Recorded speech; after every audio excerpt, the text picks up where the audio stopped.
Good evening, the people of Dominica and maybe around the world too, because this is going on Facebook and on YouTube. I'm back. Last night I told you that I would be back to discuss Charles Savrin. You see this guy here on his own because I think he needed his own time. So I'm here to give him his own time tonight. This man here, Charles Savrin, he was the main culprit behind the overthrow of Labour Party Patrick John's government in 1979. And he did it in his capacity as the secretary, the leader of the um, union, the Public Service Union. He used them to overthrow Patrick John. This is what you call an opportunist. And after he used the public service to overthrow Patrick John, when Eugenia Charles's Freedom Party government got into power, he couldn't win a seat on his own. He couldn't win a seat, so they wouldn't let him run for any seat. They gave him various positions, including ambassadors and ambassadorships here and there and everywhere. And this opportunist, this this leech, this opportunistic parasite, when Freedom Party died, he became a hatchet man for the corrupt Labour Party. Now, now, Charles Savrin is the president of Dominica. They built him a $27 million palace for him to live in and paying him well. I cannot confirm his salary, but as far as I know, as I have been told, though I cannot confirm it, it's obscene and exorbitant. So this is your man, Charles Savrin, right there, that opportunistic parasite. In 1979, after he accomplished his task of overthrowing the Labour Party government with a 47-day strike that crippled Dominica,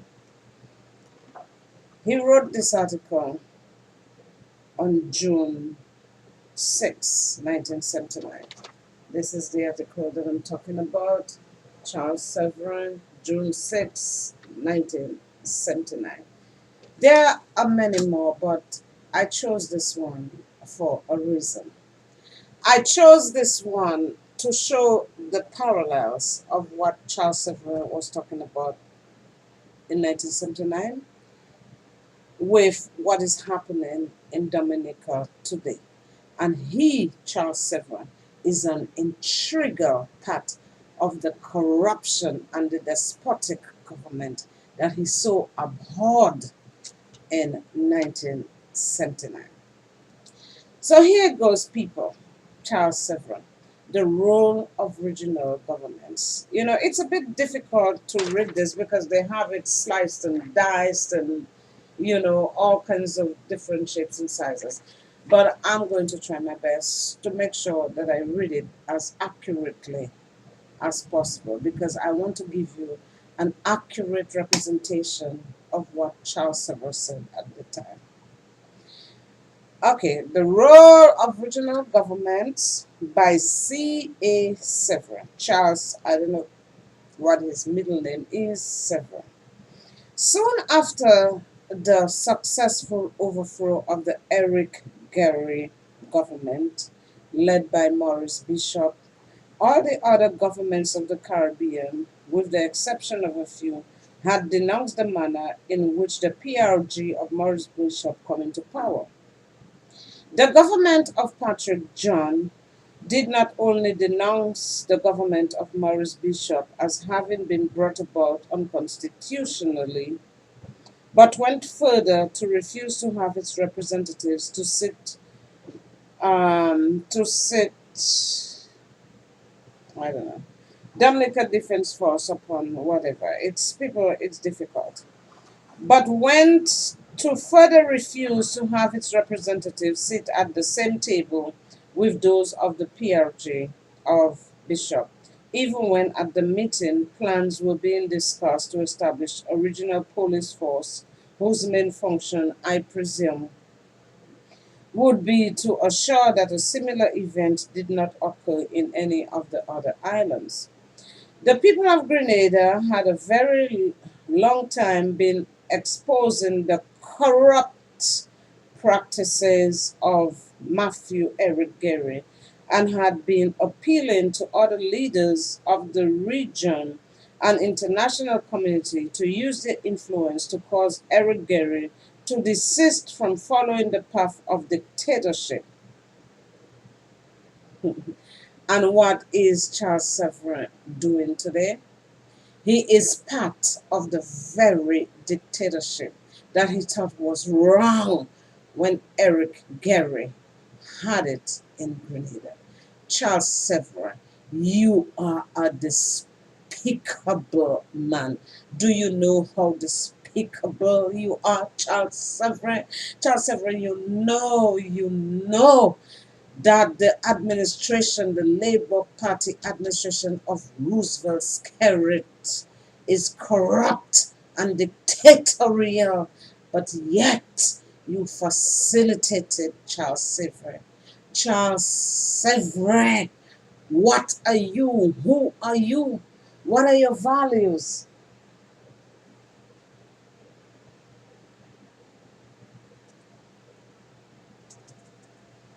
What are your values, Charles Savrin?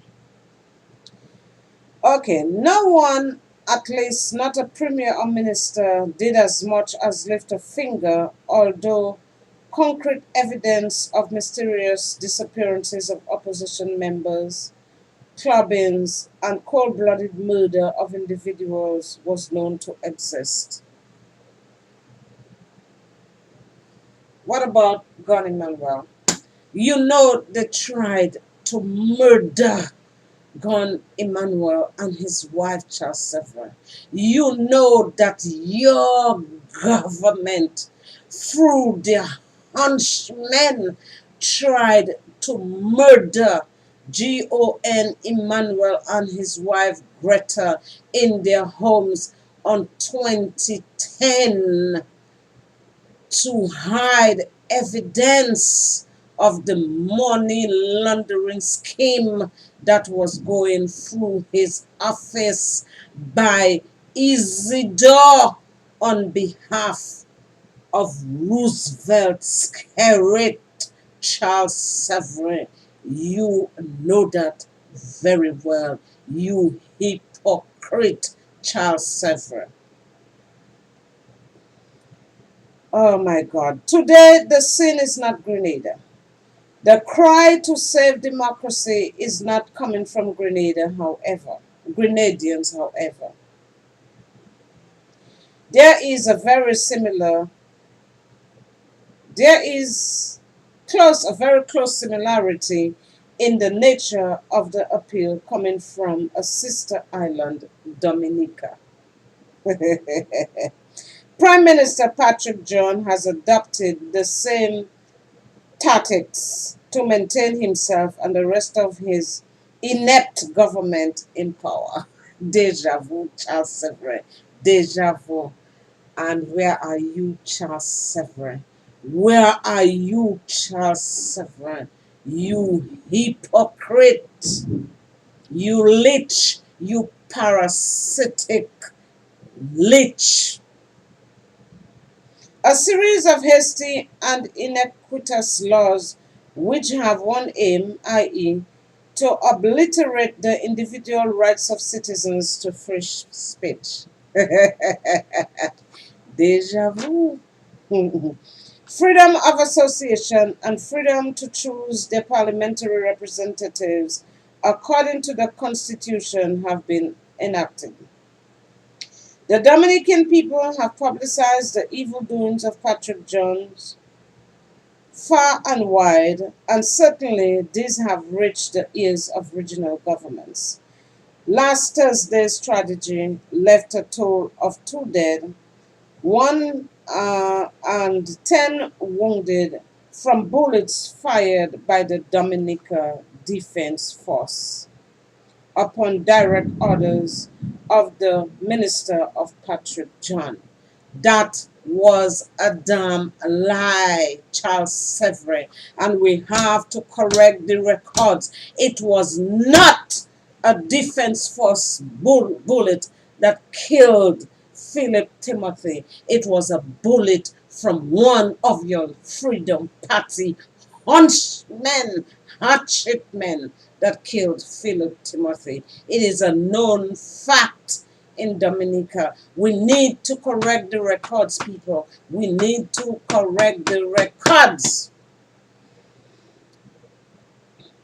Could perhaps have been avoided if some of the heads of governments of the area friendly to John had courage based on their conviction and that democracy is worthy of preservation, had spoken to him, Christian charity and or chastised him openly. It is still not too late. Are you guys chastising Skerrit for all the corruption and all the evil that he is doing in Dominica, Charles Savre? Are you chastising him or are you facilitating him and enabling him? It is not too late for the government who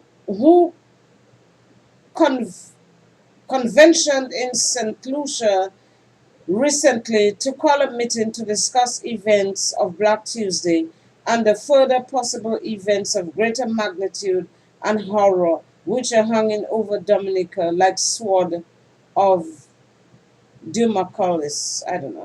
This print is small. I can't read it.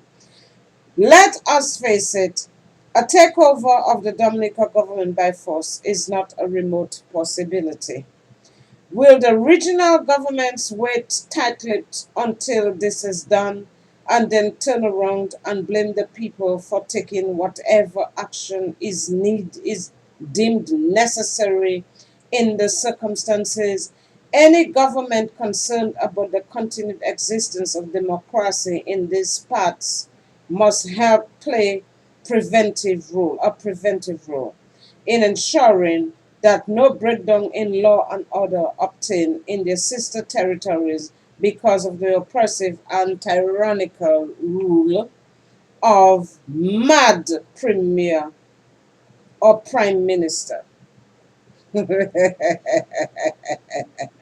You people disgust me. You people disgust me, Charles Savrin. They must be ferocious in their condemnation of such individual governments, or else they all will be labeled and put in one basket. To avoid being thus labeled, the regional governments must call for the resignation of Patrick John and now to show their concern for the peace and stability of the area. Nayers alone of all the African heads of government consistently denounced admin, and it was what's that? I can't read this. For eventually read I cannot read that. Africa at the world of the most obnoxious dictatorship. This is the article, people. This is the article. This is Charles Silver's face. This is the date, June 6, 1979. So it is obvious that Patrick John was still there after their bloody day on May 29. Dominicans, I have been trying to, to ask you, to lead you to the point where you will use your conscience and your brains to analyze what is happening in Dominica presently. Dominicans, I am very, very, very upset with the historical events, the false narrative that Lennox Honeychurch has in his Dominica story. We need to correct this. We need to correct the records, people. And as for you, Charles Savrin, dressed in red like a friggin' clown, with your teeth, with your smirk on your face, you are a deplorable, sorry excuse for a human being, Charles Savrin. And may you burn in hell.